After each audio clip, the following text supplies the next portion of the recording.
KSRTC courier service താൽക്കാലികമായി നിർത്തിവെച്ചു. Service നടത്തിവന്ന സ്വകാര്യ ഏജൻസിക്ക് KSRTC നോട്ടീസ് നൽകി. ആന്ധ്രാപ്രദേശ് സംസ്ഥാനമായ സിംഗു സൊല്യൂഷൻസ് എന്ന സ്ഥാപനത്തിനായിരുന്നു കൊറിയർ സർവീസിന്റെ നടത്തിപ്പ് ചുമതല. സേവനത്തിന്റെ നിലവാരം മോശമാണെന്ന വ്യാപക പരാതിയെ തുടർന്നാണ് നടപടി. അപർണയുണ്ട് വിവരങ്ങളുമായി. അപർണ, ഏതായാലും KSRTC കൊറിയർ സർവീസ് എന്ന് പറയുന്നത് ഒട്ടേറെ പേർ ആശ്രയിച്ചിരുന്നതാണ്. അതാണിപ്പോൾ താൽക്കാലികമായി നിർത്തിവെച്ചിരിക്കുന്നത്. ഈ യാത്രക്കാരുടെ അല്ലെങ്കിൽ ഈ സേവനത്തിന്റെ ഗുണനിലവാരം മോശമാണ് എന്നൊരു വ്യാപകമായ പരാതി ഉണ്ടായതിനെ തുടർന്നാണോ ഇത്തരത്തിലൊരു നടപടിയിലേക്ക് അടക്കം കടക്കാനിടയാക്കിയ സാഹചര്യം? തീർച്ചയായും KSRTC കൊറിയർ സർവീസ് ഇപ്പോൾ താൽക്കാലികമായിട്ടാണ് നിർത്തിവെച്ചിരിക്കുന്നത്.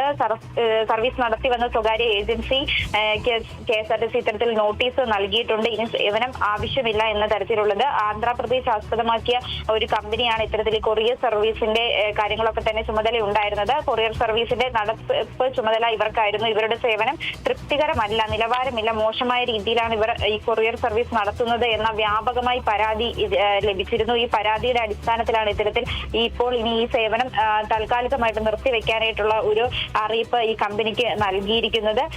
ഇതോടെ നിലവിൽ പുതിയ കൊറിയർ ബുക്കിങ്ങുകൾ ഒന്നും തന്നെ KSRTC എടുക്കുന്നില്ല, പൂർണ്ണമായും തന്നെ നിർത്തിവെച്ചിരിക്കുകയാണ്.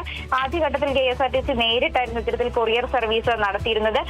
കൂടാതെ ഇത് മികച്ച വരുമാനം ലഭിക്കുകയും ചെയ്തിരുന്നു ഈ കൊറിയർ സർവീസ് വഴി. തുടർന്ന് സേവനം കൂടുതൽ പ്രൊഫഷണൽ രീതിയിലാക്കുന്നതിന് വേണ്ടിയിട്ടാണ് ഇത്തരത്തിൽ ഒരു കമ്പനിക്ക് ഈ കരാർ നൽകുന്നത്. എന്നാൽ ഈ കമ്പനിയുടെ ഭാഗത്തു നിന്ന് ഇത് കൃത്യമായി നടന്നിരുന്നില്ല. നിലവാരമില്ലാത്ത രീതിയിലാണ് ഈ പ്രവർത്തനം നടന്നു വന്നത്.